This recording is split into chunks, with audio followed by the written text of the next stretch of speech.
Welcome to the Whiskey Vault. I'm Daniel, and I'm alone now. Just all by myself in here. I don't really know what to do. What's up, nerd?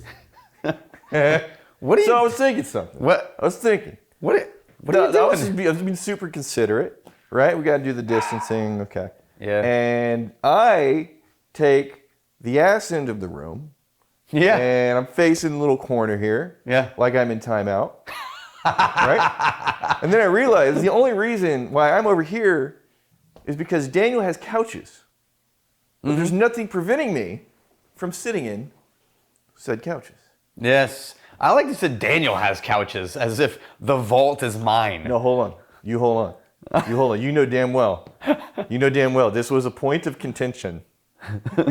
I see what you mean. Yes. Yeah. We were in the previous room, and Daniel was like, we're going to move into this bigger room. I was like, why, man? We got like 3 big windows, sunlight. It's like, we don't have to think about the production. It's dialed in. Hundreds and hundreds of episodes. It's working. Why do you want to move? It's like, well, we need more space. We need more space. Yeah. And you got like more room to shoot in. It'll be great. So I get in here, right? And it's like, well, we can put some lights here and put some cameras here, and we can move the couches. Hold on, you can't move the couches. There's nowhere to move the couches. No, out. Like, out of the room. No. No, Daniel, it needs to be a bigger, you said it was going to be a bigger space. It's actually not a bigger shooting space than the previous vault. The shooting space is actually a little smaller. Not smaller. It's smaller. It's definitely not smaller. It's smaller. It might be similar, but it is not smaller. The room is bigger, which is lovely. The shooting space, even less than before. Let's talk about whiskey. Yeah. So, right into the rant. Usually save the rants for a few minutes. This is a gift from Mike Calabrese. Mike Calabrese, you magnificent bastard.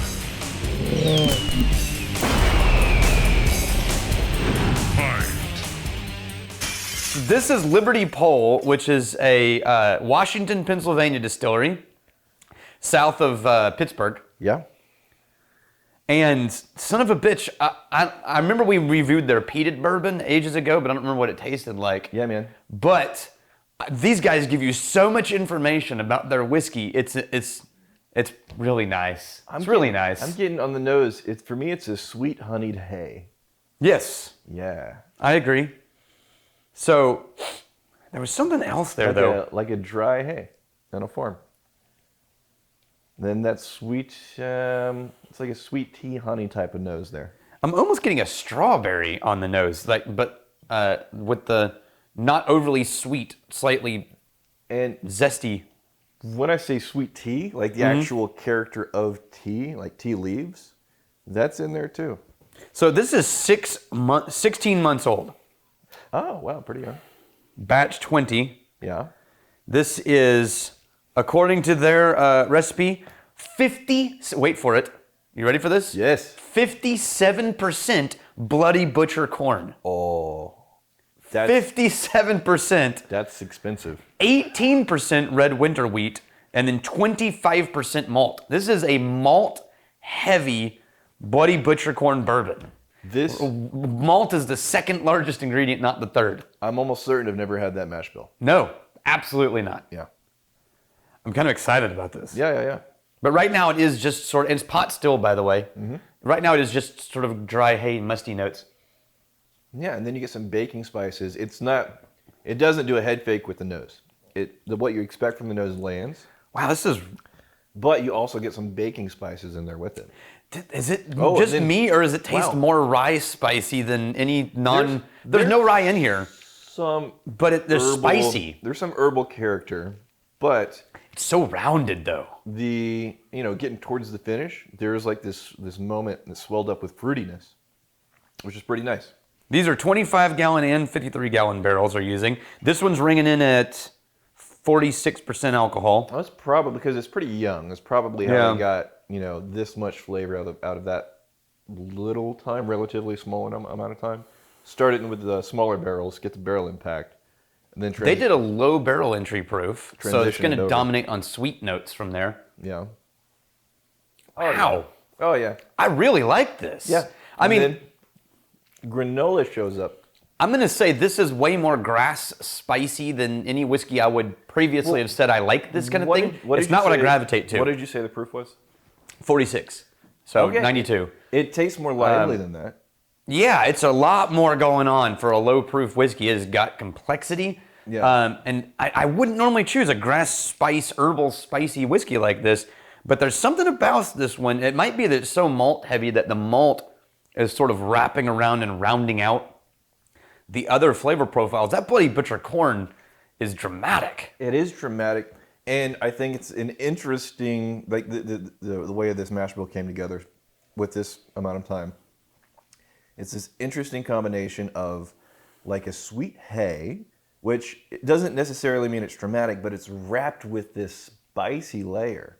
Yeah. Yeah. And I'm guessing that's got to be the corn, because I'm not thinking that's going to be malt that's going to bring the spice. Yeah, it's not. It could be that the barrel impact is so dramatic that it's providing barrel spice, but I'm not feeling the wood dry notes at all. So you were saying good on them because they're being really, really transparent, but then beyond that, just detailed. Yeah, the details of what they tell you. They're telling you what yeast they used, Oh, wow. how they distilled it, barrel entry proofs, barrel sizes, toast and char levels. Wow. The mash bills, That's everything. Non-chill filtered, which you can sort of see actually. Anyway. It's interesting. You said toast and char levels, and then immediately I had this flash of like a cinnamon toast. Yeah, let me go back to that because I just bought I'd forgotten one thing that I really like. So I went to the store and they were out of bread for the last 5 weeks, really. Yeah. Anyway, the only thing left on the entire bread shelf, it was vacant and there was one little bag in the back. I was like, what's that? It's one of those cinnamon bread loaves. No. And I'd never had it before. Oh. Holy crap, I it's really have been good. living a lie. It's really good. It's so good. Here's the thing. You toast it, a little butter.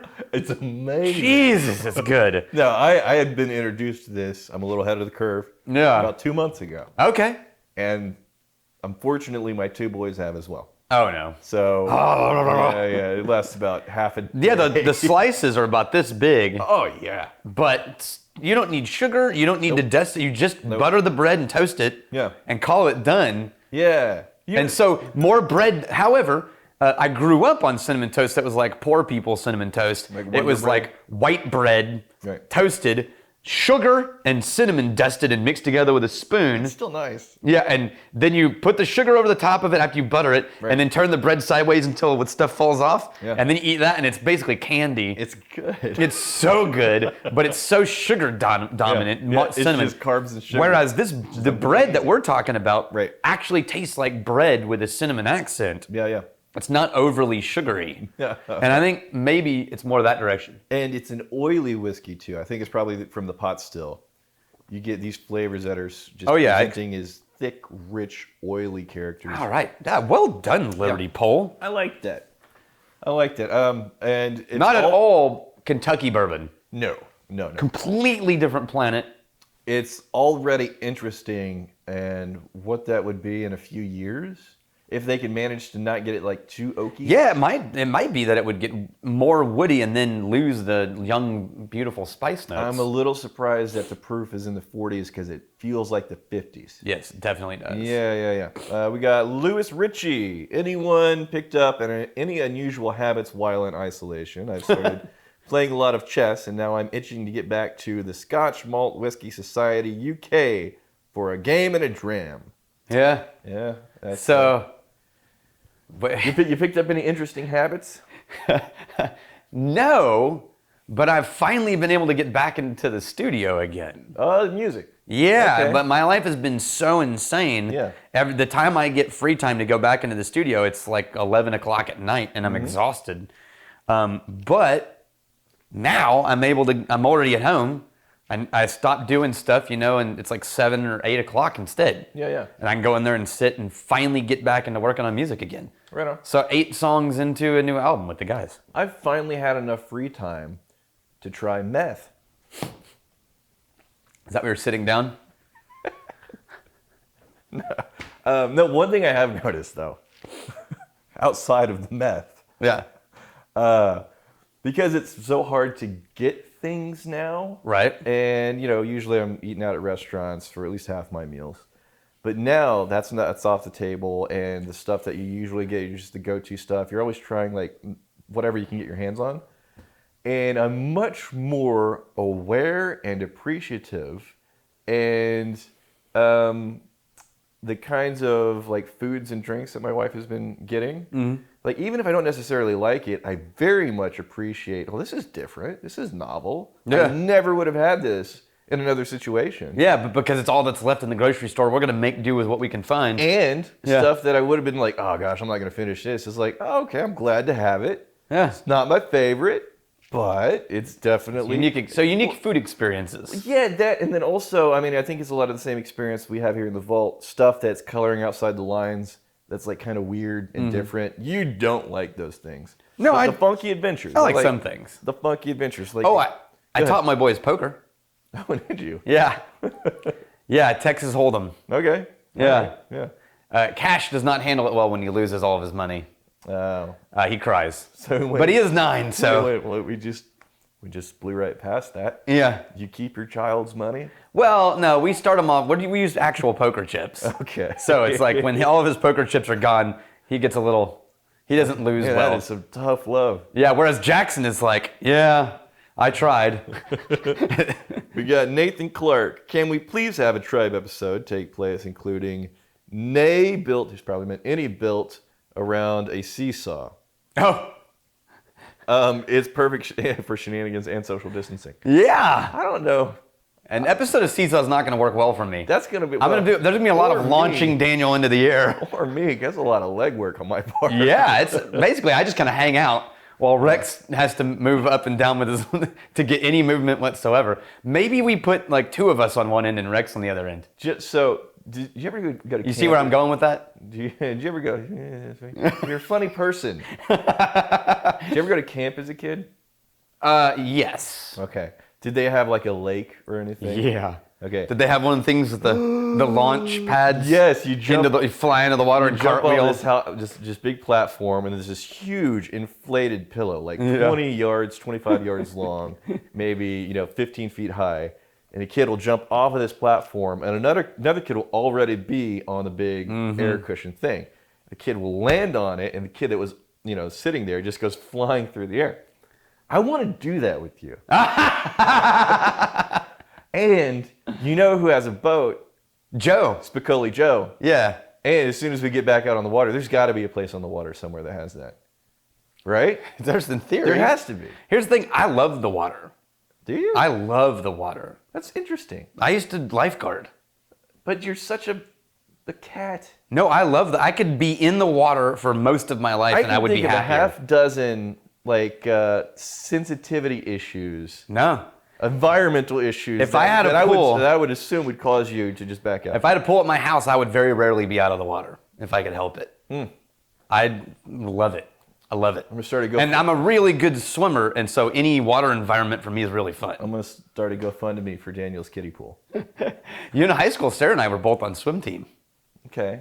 You went to one of those rich schools with swim teams. No. We was Sarah went to a school with a swim team and a swimming pool. I went to like the intramural The YMCA. The YMCA team. There's like Band-Aids in the water. Yeah. It smelled like Band-Aids for sure. Yeah. All right. Anyways, here's the fighting, stealing, and drinking. If you fight me, I fight for a friend. You steal me, you steal your liver side. And if you drink, may you drink with us.